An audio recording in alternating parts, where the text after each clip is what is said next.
आदाब, इस्तकबाल है। आप देख रहे हैं प्राइम डिबेट। मैं हूं आपके साथ अबू हुरैरा। मुल्क दशहरे का त्योहार मना रहा है। यह त्योहार बदी पर नेकी की फतेह के तौर पर मनाया जाता है। हर साल की तरह इस साल भी मुल्क भर में जश्न का सा माहौल है, लेकिन सवाल यह उठता है कि इस त्योहार से हम आखिर सबक क्या लेते हैं। क्या साल के सिर्फ एक दिन रावण को जला देने से बदी से निजात मिल जाती है? बिल्कुल नहीं। दशहरे के त्योहार के मौके पर हम ये अहद करें कि समाज से बुराई का खात्मा करेंगे, क्योंकि मौजूदा वक्त में हम गूनागू मसाइल से दो चार हैं। हमें फिरका परस्ती, दहशतगर्दी, आलूदगी, बदउनवानी, हुजूमी तशद्दुद जैसे कई रावणों से आज मुकाबला है और इनका सामना करना पड़ रहा है। तो ऐसे में सवाल यही उठता है कि आज के इन रावणों से मुकाबला आखिर कैसे किया जाए। आज प्राइम डिबेट में हम इसी को समझेंगे। कुछ बहुत खास मेहमान मेरे साथ जुड़ेंगे, लेकिन सबसे पहले यह रिपोर्ट देखिए।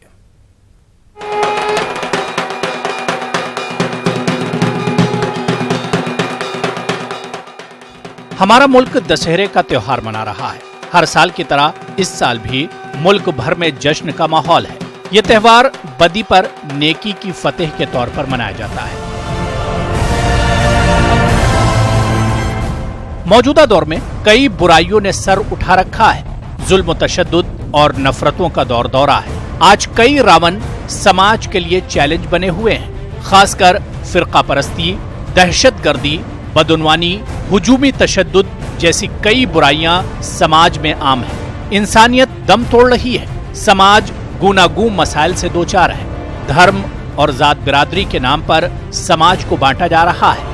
हालिया दिनों हुजूमी तशद्दुद समाज के लिए सबसे बड़ा खतरा बना हुआ है। कातिल भीड़ बेगुनाहों को सरेआम पीट पीट कर हलाक कर देती है। सवाल ये उठता है कि इस त्योहार से हम सबक क्या लेते हैं? क्या साल के एक दिन रावण को जला देने से बदी से निजात मिल जाती है? दरअसल समाज में फैली हर बुराई का खात्मा जरूरी है। यानी इस त्योहार के मौके पर हम ये अहद करें कि समाज से बुराई का खात्मा करेंगे। फिरका परस्ती, दहशतगर्दी, बदउनवानी और हुजूमी तशद्दुद जैसे कई रावणों का आज समाज सामना कर रहा है। आज के इन रावणों से डट कर मुकाबला करने की जरूरत है, लेकिन ये तभी मुमकिन है जब हम रावण को सिर्फ एक दिन नहीं बल्कि साल भर जलाएं। खासकर अपने अंदर छुपे रावण को जलाने और मिटाने की जरूरत है। आज हम इस बात का अहद करें कि समाज को नफरत के रावण से पाक करेंगे। धर्म, जात बिरादरी से ऊपर उठकर सिर्फ और सिर्फ इंसानियत की बात की जाएगी। इस त्योहार का असली पैगाम यही है कि हम अपने अंदर के रावण को खत्म करें और एक सेहतमंद मुआशरे को परवान चढ़ाएं।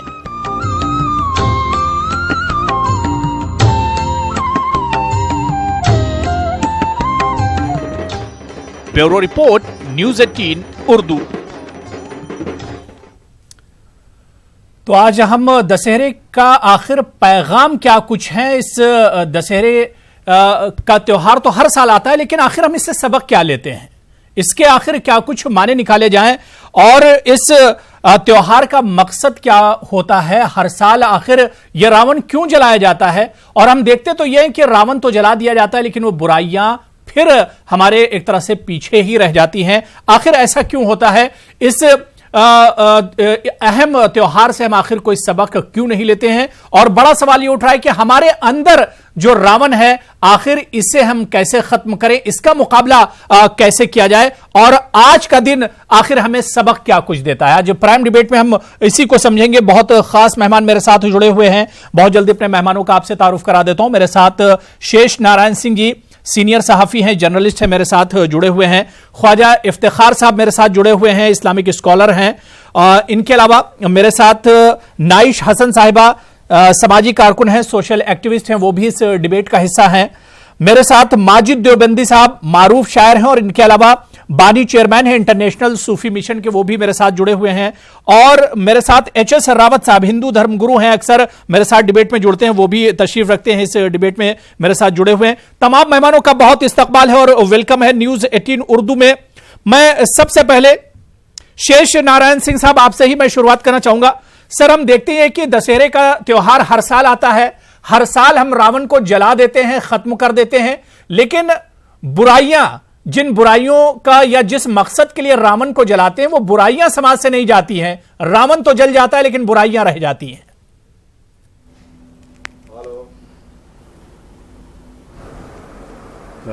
जो राम रावण युद्ध है उसके टक्कर का दुनिया में कोई लड़ाई नहीं हुई। राम रावण युद्ध राम रावण योरपी, कालिदास ने लिखा, उन्होंने वाल्मीकि ने लिखा है कि राम रावण का ये युद्ध जो है वो राम रावण युद्ध अपने आप में उसकी मिसाल है और कोई मिसाल नहीं है। तो वो बहुत बड़ी लड़ाई है और उस बहुत बड़ी लड़ाई को जीतने के लिए पूरी सबको, वानर को, भील को, सबको साथ लेके लड़ा था उन्होंने। तो सबसे बड़ी बात तो इसका मैसेज ये है कि हमको कौम पूरी की पूरी इंसानियत की एकजहती की जरूरत होती है। अब जब पूरी इंसानियत एक साथ खड़ी होगी तब जो बदी है, जो बुराइयां हैं, उनको मात दे पाएंगे। पहला सबक ये है।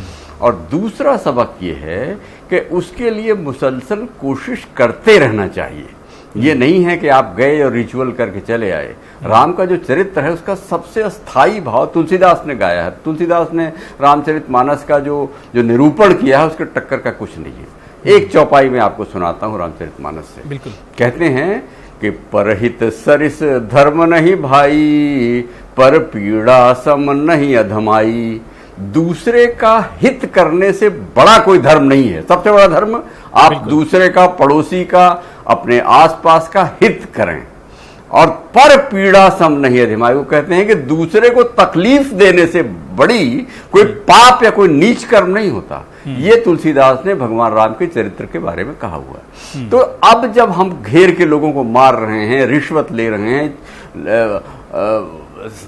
कौम के साथ गद्दारी कर रहे हैं, लूट मार कर रहे हैं और एक दूसरे के खिलाफ बदजबानी कर रहे हैं, तो ये सारे रावण हैं। ये सिंबल्स हैं रावण के। और अगर इसके लिए और लेकिन इन बदियों पर फतेह हासिल करने के लिए राम की जरूरत होती है। कौन सा राम? जो सबसे बड़ा है। यानी अकबर बादशाह के टाइम राम हुए थे लेकिन राजा रामचंद्र की जय बोली जाती थी। तो मेरा ये कहना है कि जो राजा है वो उसमें लाजिम है कि वो सबको, राजा आज कौन है? कोई राजशाही तो है नहीं। आज है कि हुकूमत की जो पार्टियां हैं वो ये तय करें कि हम किसी के साथ तकलीफ नहीं पहुंचने देंगे, किसी के साथ नीचता, पर पीड़ा, दूसरे को तकलीफ नहीं पहुंचने देंगे। अल्टीमेट है। और यही बात गांधी जी ने भी कही थी। गांधी जी ने भी तो यही कहा था कि वैष्णव जन तो तेने रे कहे जो पीर पर आई जाने रे। दूसरे के दर्द को अप्रिशिएट करने की तमीज सिखाने के लिए रामचरितमानस और भगवान राम का चरित्र है। और राम रावण युद्ध जो है इसीलिए हुआ है कि दूसरे के तकलीफ देने वाली जो शक्तियां हैं, जो मॉब लिंचिंग करने वाले लोग हैं, जो लोगों को गाली देने वाले लोग हैं, जो फिरका परस्ती फैलाने वाले लोग हैं, उनको हमेशा के लिए भगवान राम, और लीडरशिप किसकी होगी? सत्ताधारी पार्टी की, उसको खत्म करें। यह है इसका सबक। और इसके इर्द गिर्द अगर हमने समझ लिया अपने आप को तो फिर आगे अच्छा ही अच्छा ही। बिल्कुल बिल्कुल, बहुत बहुत अच्छी बात आपने कही। मैं ख्वाजा इफ्तिखार साहब, जो बात शेष नारायण साहब कह रहे थे उसके आगे अगर हम लोग बढ़ते हैं, शेष नारायण साहब ने कहा कि भाई इंसानियत को एक तो साथ आना होगा। दूसरी चीज उन्होंने जो कही कि दूसरे के हित की बात करें, मफाद की बात करें, फायदे की बात करें और दूसरे को तकलीफ हमसे ना हो। लेकिन आज ख्वाजा इफ्तिखार साहब हम देखते हैं तो बिल्कुल जो परिस्थितियां हैं, जो हालात है, जो सूरत हाल है, वो बिल्कुल मुख्तलिफ हैं। हम तो यही सोचते हैं कि सामने वाले को तकलीफ कैसे हो, हम एक दूसरे की टांग खींचने में लगे रहते हैं। आखिर समाज में इस तरह का इतना ज्यादा इतनी दूरियां, इतनी बुराइयां आखिर कैसे आ गई? तमाम हिंदू भाइयों को खासतौर से और पूरे हिंदुस्तान की तमाम वैदतों को उमूमी तौर पे मुबारकबाद पेश करना चाहता हूँ। दूसरी बात यह है कि आपने जो सवाल उठाया और जो शेष नारायण जी ने जो बातें कही उनसे इत्तेफाक करते हुए और उनसे तायीद करते हुए, देखिए दुनिया में दो किस्म की कुव्वतें हमेशा रही हैं। एक कुव्वतें हैं जिनको हम नेकी की कुव्वतें कहते हैं, अच्छाई की कुव्वतें कहते हैं, जिनको हम गुडनेस की कुव्वतें कहते हैं, फोर्सेस ऑफ गुडनेस जिनको हम कहते हैं। और दूसरी कुव्वतें होती हैं जिनको हम शैतानी कुव्वतें कहते हैं, जिनको हम अंग्रेजी में फोर्सेस ऑफ ईवल कहते हैं।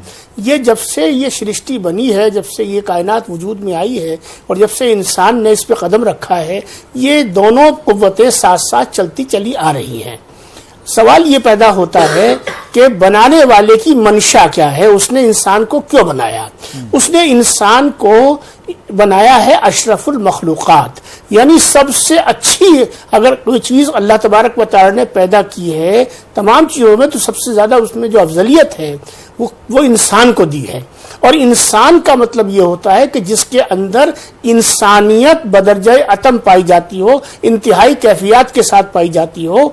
और इंसानियत किसको कहते हैं? इंसानियत ये कहते हैं कि जिसमें न सिर्फ आप अपना फायदा देखते हैं बल्कि आप तमाम लोगों के फायदे में अपना फायदा देखते हैं, यानी खलकत के फायदे में, मुल्क के फायदे में, कौम के फायदे में, माशरे के फायदे में आप अपना फायदा देखें। मैनेजमेंट का एक उसूल है, हेनरी फ्योल ने 14 प्रिंसिपल्स दिए हैं मैनेजमेंट के, जिनको यूनिवर्सल प्रिंसिपल्स ऑफ मैनेजमेंट कहा जाता है। उनका एक प्रिंसिपल है subordination of individual interest to common interest. इसका मतलब ये होता है कि जब आप इदारे के या कौम के या माशरे के मकासद के हुसूल में अपनी सलाहियतों को और अपनी जबलतों को इस्तेमाल करते हैं तो आपका इंफरादी फायदा उसमें ऑटोमेटिकली हो जाता है। आज बदकिस्मती की बात यह है कि इस वक्त सूरत हाल तमाम दुनिया में एक अफरा तफरी का माहौल है, तशद्दुद का माहौल है, दहशत गर्दी का माहौल है। और उसमें सबसे अफसोसनाक पहलू अबू हुरैरा साहब ये है कि मजहब के नाम पर, खुदा के नाम पर, पैगंबर के नाम पर, कुरान के नाम पर जो है बहुत से लोग उसका मिसयूज करके और उस रास्ते पे चले गए हैं। एक तरीका ये होता है कि आप किसी को कंडेम कर दीजिए। कंडेम करने से मसला हल नहीं होता। जो लोग हमारे मॉब लिंचिंग कर रहे हैं, मैं उनको सिर्फ कंडेम कर दूं, ये इससे मसला हल नहीं होगा। या मैं किसी जमात को या किसी तंजीम को या किसी आइडियोलॉजी को उसका जिम्मेदार ठहरा दूं, मैं ये काम भी नहीं करता। मैं ये चाहूंगा कि ये जो मेरा वतन अजीज हिंदुस्तान है, इसकी जो सबसे बड़ी खूबी और सबसे बड़ी खूबसूरती हमेशा से जो रही है, इसकी वजह से मेरे आका मोहम्मद रसूलुल्लाह सल्लल्लाहु अलैहि वसल्लम ने फरमाया कि मुझे हिंद से भीनी भीनी ठंडी ठंडी हवाएं आती हैं। ये बात उन्होंने चीन के लिए क्यों नहीं कही, ये बात उन्होंने किसी और खत्ते के लिए क्यों कही? इसका मतलब ये है कि हिंदुस्तान वो मुल्क होना चाहिए, इस मुल्क का वो माशरा होना चाहिए कि जिसके अंदर अमन, सलामती, भाईचारगी, एक दूसरे के लिए गमख्वारी, ये इनकी कैफियत जो है वो इंतहा दर्जे तक पहुंचना चाहिए। और आखिरी बात मैं ये कहूंगा अबू हुरैरा साहब कि जो लोग किसी भी माशरे के, इसमें हिंदू मुसलमान करने की जरूरत नहीं है, किसी भी माशरे के, देखिए सारा माशरा हमारा है, सारे लोग हमारे हैं, जो मजलूम है वो भी हमारे हैं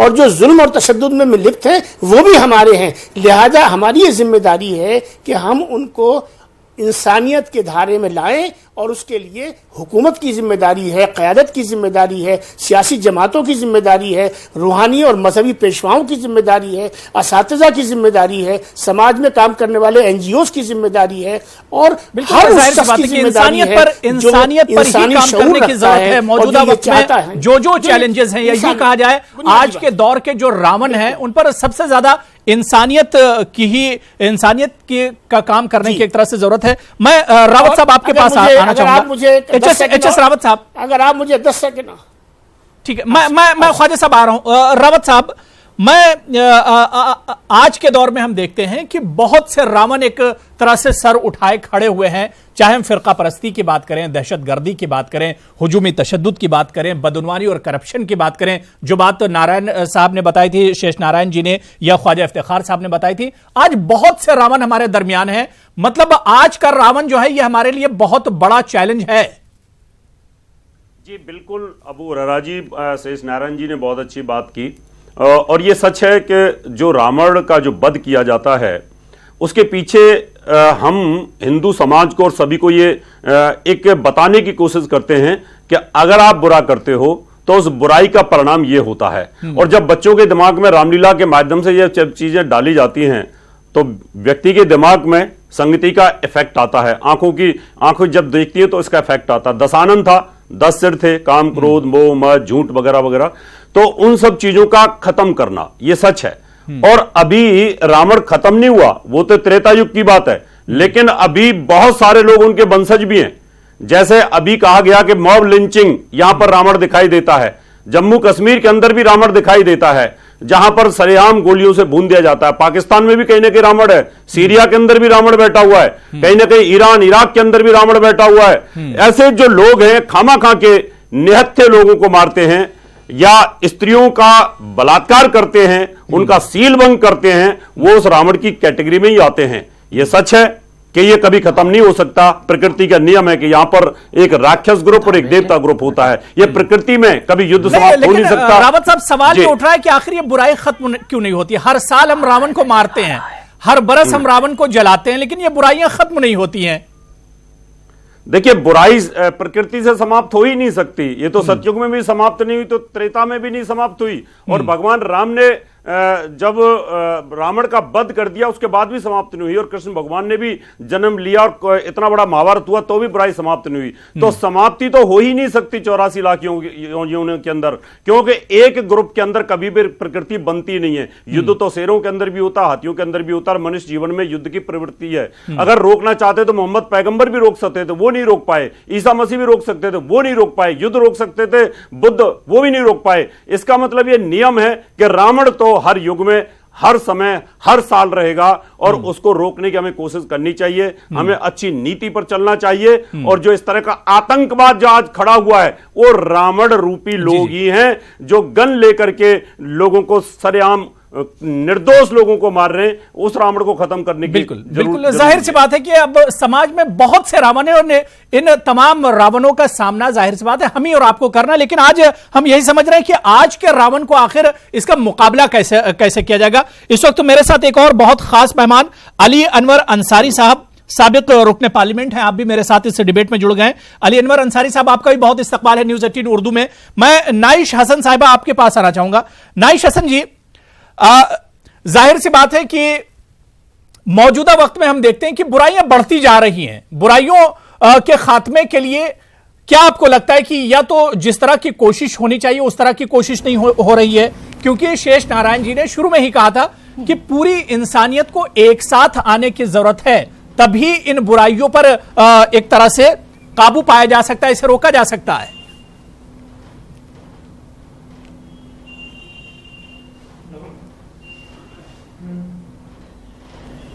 आवाज चले जी जी जी, आपकी आवाज आ रही है मुझ तक?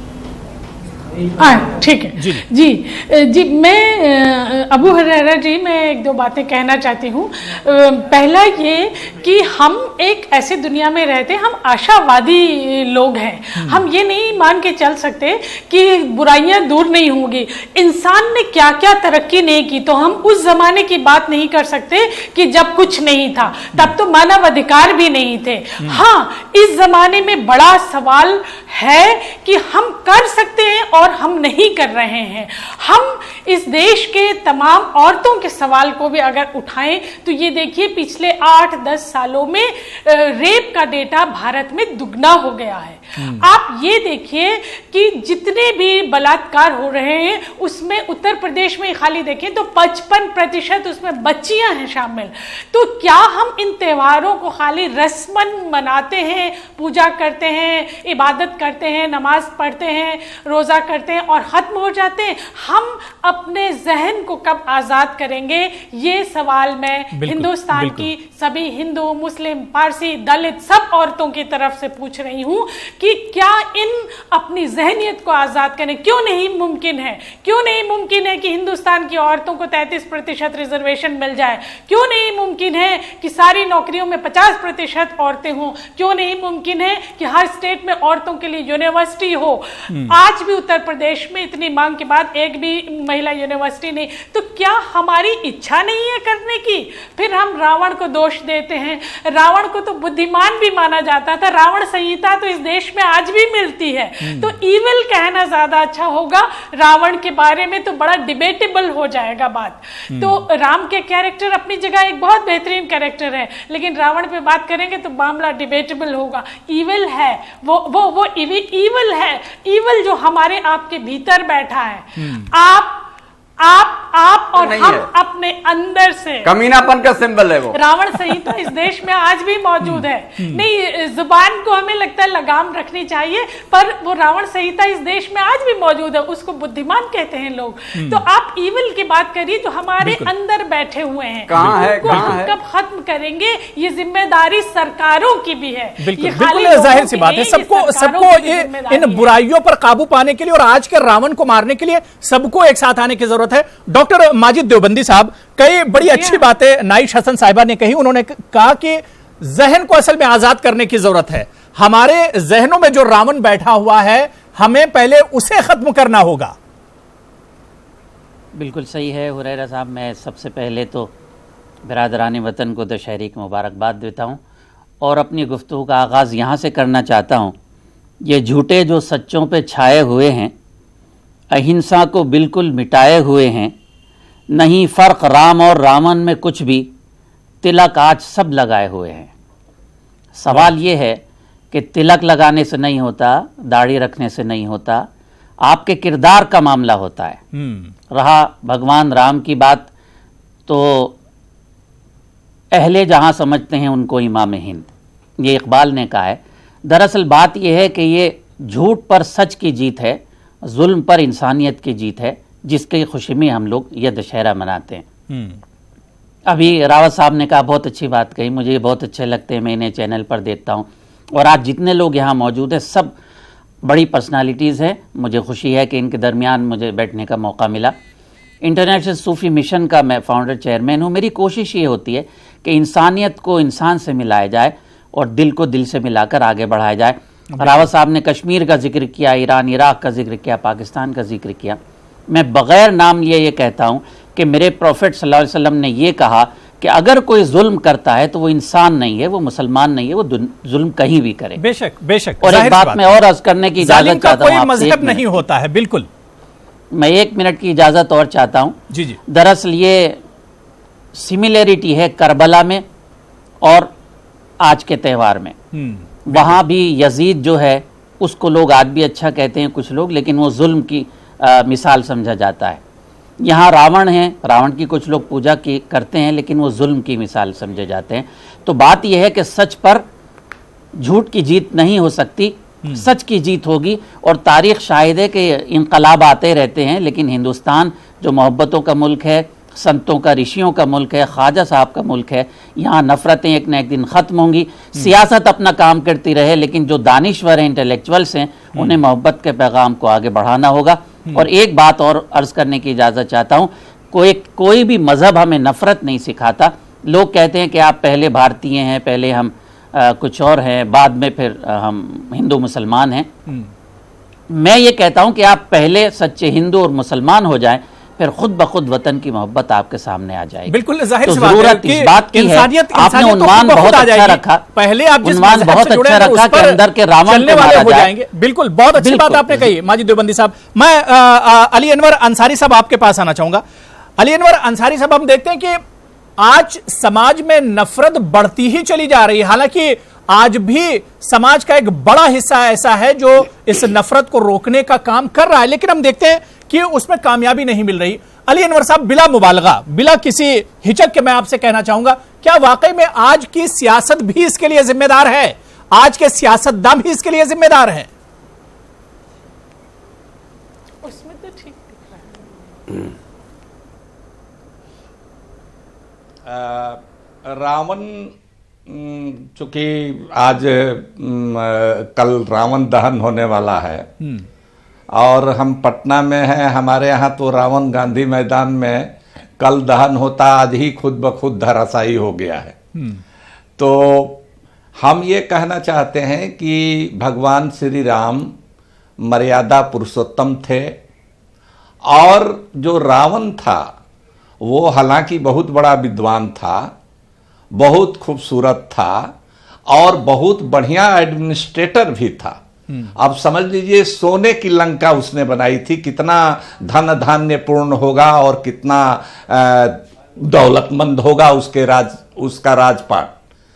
लेकिन उसने अमर्यादित आचरण किया, सीता मैया का अपहरण किया और वो घमंडी था। देखिए घमंड, तो इसीलिए वो आज प्रतीक हो गया है कि हर साल उसका दहन किया जाता है, और वो प्रतीक बन गया है कि जो अमर्यादित आचरण है, जो घमंड है, गुरूर है, जिसको प्राउड कहते हैं अंग्रेजी में, उसका पतन होना ही है, आज नहीं तो कल। लेकिन अब देखिए बात यह है कि आप कह रहे हैं कि सरकार, अगर सरकार ही घमंड हो जाए और सरकार हुक्मरान ही घमंडी हो जाए, तो अब उनका तो उनसे लड़ना पड़ता है। अब देखिए रावण तो पैदा हो जाता है ना। अभी मैडम बोल रही थी उत्तर प्रदेश में अपहरण की बात, बलात्कार की बात। अब तो इस युग का रावण तो स्वामी चिन्मयानंद लग रहा है कि रावण की आत्मा उसमें चली गई है। इस युग में तो वो सेंगर लग रहा है कि रावण की आत्मा उसमें चली गई है। लेकिन बेशर्मी के साथ ऐसे लोगों का बचाव करने वाले लोग भी हैं। तो ये रावण का बचाव खुल करके, खुलेआम रावण का बचाव करने वाले लोग भी हैं बेशर्मी के साथ। और पूरे देश में जहां जहां भी इस तरह की चीजें होती हैं, जो उपद्रव करते हैं, तो जो कि बलात्कार करते हैं, जो कि अपहरण करते हैं, जो कि अफवाह फैलाते हैं, जो कि वैमनस्य पैदा करते हैं समाज में, तो वो रावण की आत्मा ऐसे सब लोगों में ये समाहित हो जाती है। तो ऐसे लोगों का विनाश, जितना दौलत हो, जितनी सोने की लंका हो, जितना, लेकिन चूंकि घमंड है, सबसे बड़ी बीमारी जो है वो घमंड की है। वो घमंड रावण है, गिरा देता है बड़े से बड़े लोगों को। बिल्कुल, और हम वही का जी शेष नारायण जी, अली अनवर साहब ने बड़ी अच्छी बात कही। उन्होंने कई मिसालें दी। उन्होंने कहा कि आज के जमाने में हम देख रहे हैं कि रावण को भी बचाने वाले हैं, और मेरे ख्याल से समाज को बर्बाद करने के पीछे ऐसे लोगों का ज्यादा हाथ है।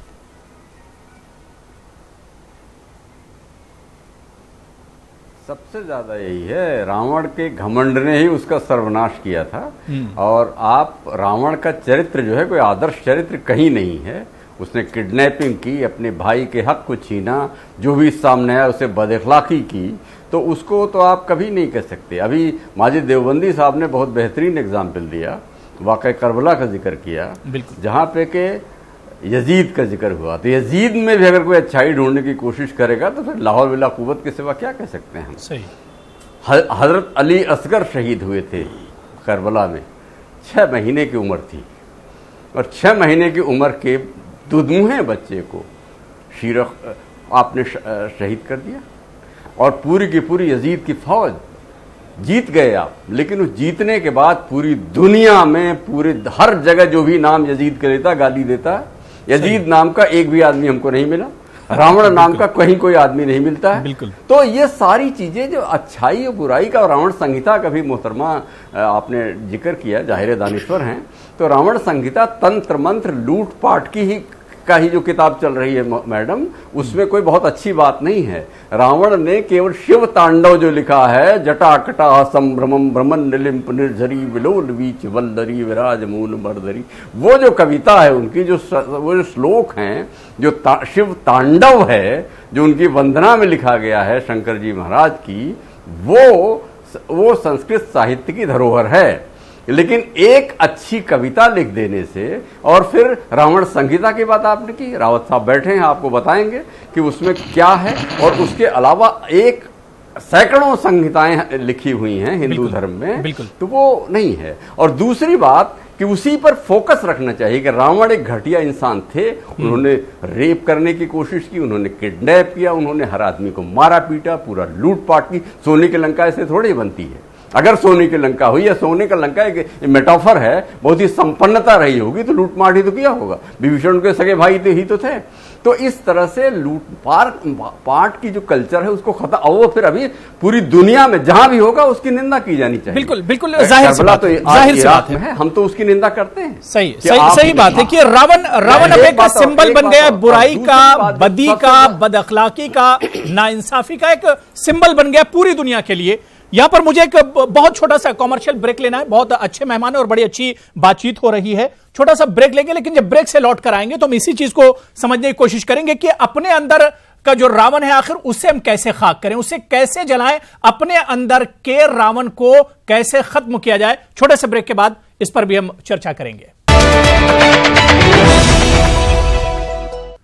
तो आज हम बात कर रहे हैं दशहरे की, यानी बदी पर नेकी की फतेह की अलामत के तौर पर यह त्योहार मनाया जाता है। लेकिन आखिर हमारे समाज से बुराइयां खत्म क्यों नहीं होती हैं? बुराइयों का यह रावण आखिर जलकर खाक क्यों नहीं होता है? आज के रावण से मुकाबला कैसे करें, आज इसी को हम समझ रहे हैं। बड़े खास मेहमान मेरे साथ जुड़े हुए हैं डिबेट में। मैं ब्रेक के बाद ख्वाजा इफ्तिखार साहब आपके पास आना चाहूंगा। ब्रेक के डिबेट के पहले हिस्से में ख्वाजा इफ्तिखार साहब, नाइश हसन साहिबा ने एक बात कही थी कि आखिर आज का जो त्योहार, जो आज के जो भी त्योहार हैं, चाहे हिंदू से जुड़े हों, मुसलमान से जुड़े हों या किसी भी मजहब से जुड़े हुए हों, हम इनसे आखिर सबक क्या लेते हैं? क्या वाकई में ये त्योहार सिर्फ हम रस्मन मना लेते हैं, इनका जो पैगाम है वो कहीं पीछे छूट जाता है? देखिए अबू हुरैरा साहब, यही हमारी या यूँ कहूँ कि यही इंसानी माशरे की बदकिस्मती है कि हर चीज़ में रिचुअलिज्म जिसको हम कहते हैं, रसूमात जिसको हम उर्दू में कहते हैं, वो हकीकत पर और हकीकी रूह पर और उस सबक पर जो इन त्योहारों से निकलते हैं उनके ऊपर इस तरह से गालिब हो गई हैं ये चीज़ें कि ये पता ही नहीं चलता। ऐसा मालूम होता है, अब मैं जब आपसे गुफ्तगू कर रहा हूँ और हम सब लोग बात कर रहे हैं तो ऐसा मालूम हो रहा है कि जैसे हम खुद ही अपने आप में मुतमईन नहीं है उस गुफ्तगू से जो हम आपसे कर रहे हैं, जिसको नाज़रीन सुन रहे हैं। क्योंकि ज़मीन पर देखिए दशहरा आया, नवरात्रे हुए, 9 रोजे रखे हमारे हिंदू भाइयों ने, कल को रावण जलेगा। अब ये क्या है? ये रिचुअल्स हैं। मैं मस्जिद में जा रहा हूँ, 5 वक्त की नमाज पढ़ रहा हूँ, लेकिन एक बात ये समझ लेनी चाहिए और ये बात तमाम मज़ाहिब पर लागू होती है, जिसको मैं कहने जा रहा हूँ कि इबादत यानी पूजा, जिसको हम हिंदू भाई पूजा कहते हैं, हम उसको इबादत कहते हैं। इबादत का हासिल क्या है? इबादत का हासिल है मुआमलात, और मुआमलात में क्या है कि मामलात का मतलब यह है कि आपके अंदर ईमानदारी और अमानतदारी, वफादारी, यकजहती, ये इंसानियत, ये तमाम खूबियां आपके अंदर पैदा हो जानी चाहिए। लेकिन जो अभी मेरी बहन ने जिक्र किया, जो 3-3 साल की बच्चियों के साथ में जो खुराफात हो रही है, मैं तो जुबान से उस लफ्ज का इस्तेमाल भी नहीं करना चाहता, जो हो रही है वो हमारे माशरे में हो रही है। उसमें मैं यूपी और बिहार और बंगाल नहीं करना चाहता। आप बताइए, इसी तरीके से जो रिश्वत सतानी का जो दौर है, जो जुल्म, अदल सबसे बड़ी चीज होती है। और देखिए इंसाफ और अदल में एक बुनियादी फर्क होता है। इंसाफ में एक अच्छा वकील करके एक जालिम जो है वो मासूम करार पा जाता है, और अदल के अंदर जो है सबसे कमजोर आदमी, जिसके बारे में गांधी जी ने कहा था कि डेवलपमेंट और इंसाफ जो है वो इन सबसे कमजोर और आखिरी आदमी जो हिंदुस्तान के अंदर बसता है उस तक पहुंचना चाहिए।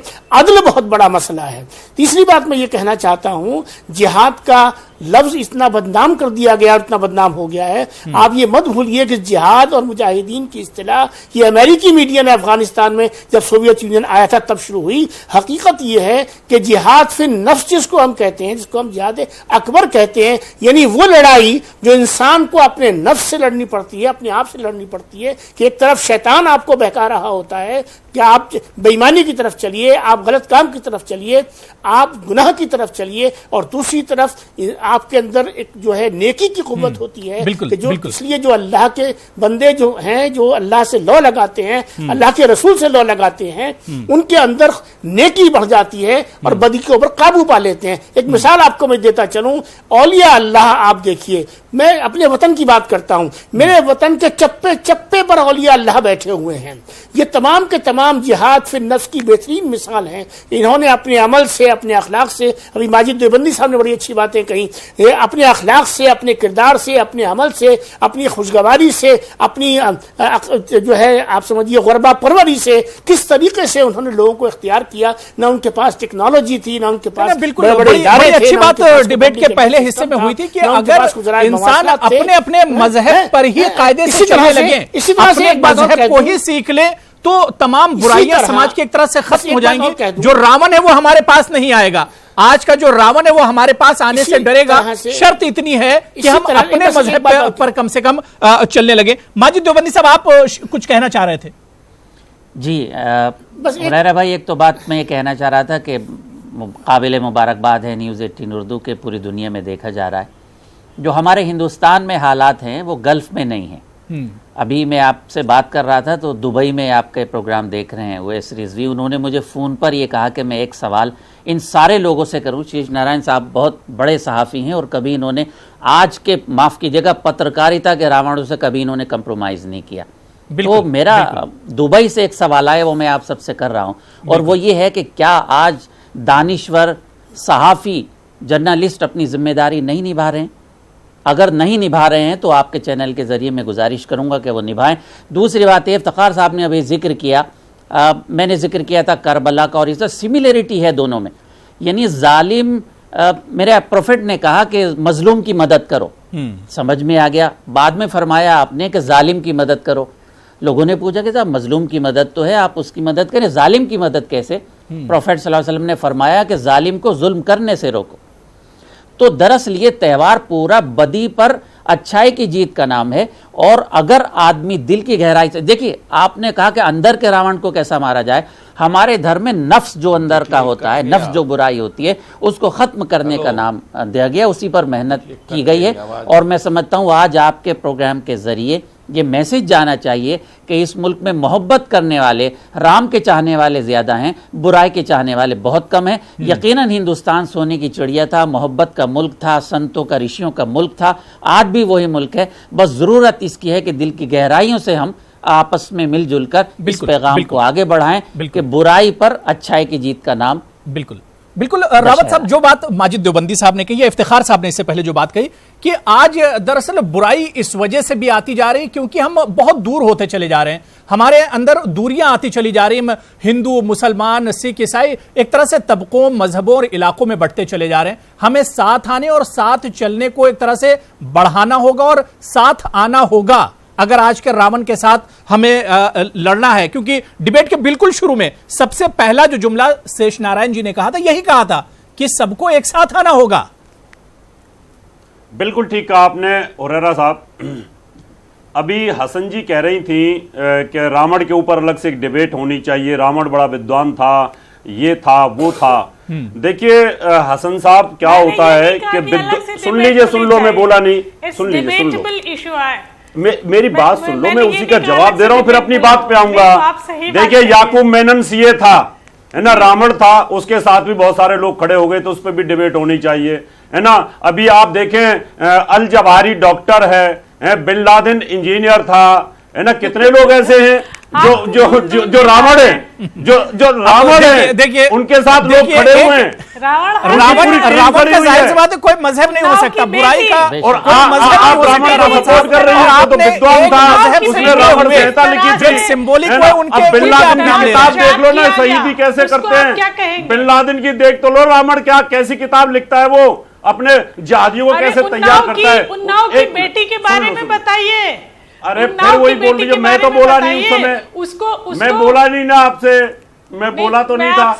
आप सुन लो, मैं जवाब दे रहा हूँ। बात कही तो मैं आपसे गलत नहीं कह रहा, मैं कह रहा हूँ जब याकूब मेनन को सरकार फांसी देती है तो वहां पर 50,50,000 आदमी उसकी सपोर्ट में खड़े होते हैं, बताइए। और सरकार रात के 12 बजे कोर्ट खुलवा देती है, तो लोग तो है ना कहीं रावणों की सपोर्ट में भी, और निहत्थे लोगों को मारा जाता है ना। अब देखिए ना, जो आर्मी के ऊपर पत्थर फेंकते हैं, आर्मी के ऊपर गोली मार देते हैं, उनको बम विस्फोट से उड़ा देते हैं, फिर भी उनके साथ में लोग खड़े हुए हैं, बताइए। तो ऐसे रावणों को खत्म करने की जरूरत है। और रही बात दोनों धर्मगुरुओं की बात, जैसे ख्वाजा साहब ने बात कही, इसी प्रकार से अगर अपने अपने धर्म की अच्छाइयों को लेकर के आए तो ज्यादा अच्छा रहेगा। नाकर जैक जैसा व्यक्ति आदमी हिंदू धर्म की 24 घंटे बुराई करता है, अपने धर्म की अच्छाइयां नहीं बताता। मैं अगर इस्लाम की बुराई करता हूं तो गलत है। रावत साहब इसीलिए ज्यादा अच्छा रहेगा।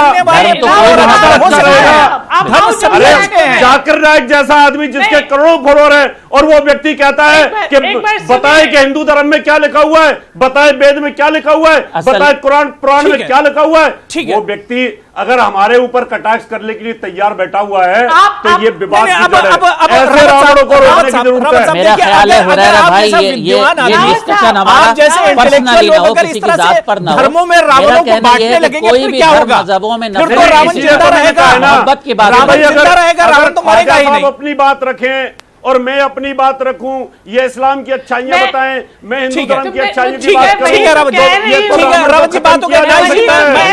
ये तो रावण पैदा करते हैं लोग, हम तो आपके रावण साथ हैं पैदा रावण साहब। करते जाकर जैसे लोग। हम हर बुराई को दूर करने में आपके अरे साथ हैं, सुनिए तो कोई भी रावण धर्म जी। बुराई को नहीं ठीक है, बढ़ाता। ठीक है, रावण सुन जी। लीजिए, सुन लीजिए जी। नाइश हसन जी, रावत जी, हमें मजहबों के दायरे से बाहर सोचना समझना होगा। बिल्कुल, चाहे बात जाकिर नाइक की हो, चाहे बात चिन्मयानंद की हो, चाहे उन्नाव की बेटी की हो, चाहे कश्मीर की हो, जो 61-62 दिनों से लोग जो है चिन्मयानंद जैसे परेशान तो रहे, बहुत सारे उसकी हो, मौलवी हैं, चाहे अभी पकड़े गए बहुत सारे। हम जी उस हाँ, बात पर तो न जाकर सबकी के बात अगर है, हम इन तो रावणों को मौलवियों की भी रोकें, बात होनी अगर हम चाहिए। सही दिशा दे जी सकें, हाँ, आप सही तो दिशा सही दे कह रहे हैं। रावत साहब आप रावण मजहब के आईने से देख रहे हैं। हमारी पूरी बहस को रावत नहीं साहब होने आप दें। रावण को केवल आप रावत साहब आप रावण को आप मजहब जो के आईने से देख रहे अपने हैं। अंदर चश्मा के उतार रावण कर को खत्म देखिए, करने की बात हो रही है। मजहब रावण का तो कोई मजहब ही नहीं है। आपने ये कहा था कि अंदर के रावण को कैसे मारा जाए, तो मैंने उस बात का जवाब दिया कि अगर जाकिर नाइक जैसे धर्म गुरु अपने इस्लाम की तारीफ करें, हमारे जैसे हिंदू धर्म की तारीफ करें, एक दूसरे के ऊपर बुराई न करें, तो इस रावण को खत्म किया जा सकता है। बिल्कुल, मतलब नहीं है यहाँ इसलिए पे। कि मजहब नहीं यहाँ सिखाता हिंदू आपस में मुस्लिम बैर का रखना। मतलब नहीं सच है बात रावत यही। जी।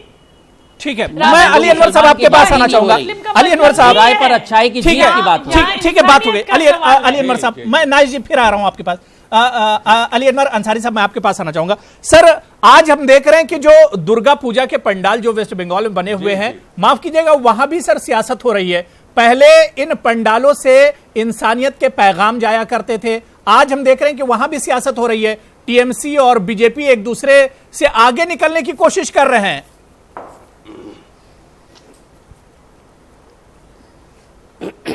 देखिए, ये आप जो कह रहे हैं इसको इस तरह से समझना चाहिए कि किसी मजहब का, धर्म का इस्तेमाल राजनीति के लिए नहीं होना चाहिए। दोनों का घालमेल नहीं होना चाहिए। धर्म मजहब अलग चीज़ है, सियासत अलग चीज़ है। लेकिन ये किसी से छिपी हुई बात नहीं है कि लोग कर रहे हैं। कौन कर रहा है ये बताने की ज़रूरत नहीं है। कौन ज़्यादा कर रहा है, कौन कम कर रहा है। लेकिन एक बात हम कहना चाहते हैं, रावण, ये रावण जो है ये किस बात का प्रतीक है?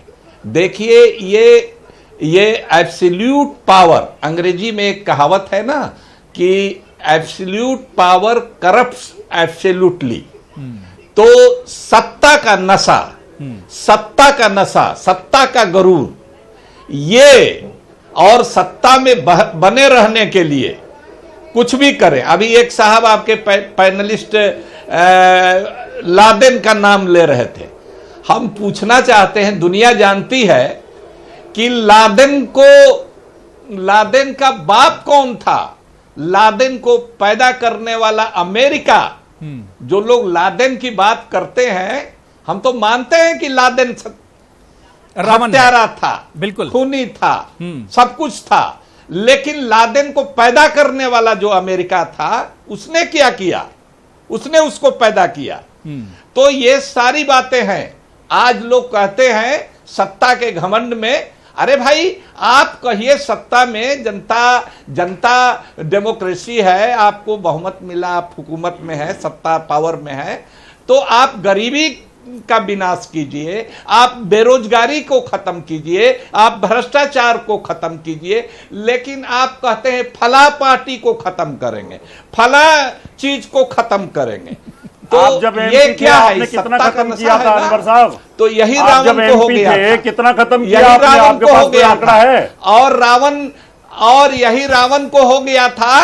हालांकि बहुत सारे गुण थे रावण में, लेकिन रावत जी आपसे सवाल कर रहे हैं कि आप भी एमपी रहे हैं, आप भी सरकार में रह चुके हैं, महिला का आप भी सरकार में रह चुके हैं, सरकार में रह चुके हैं।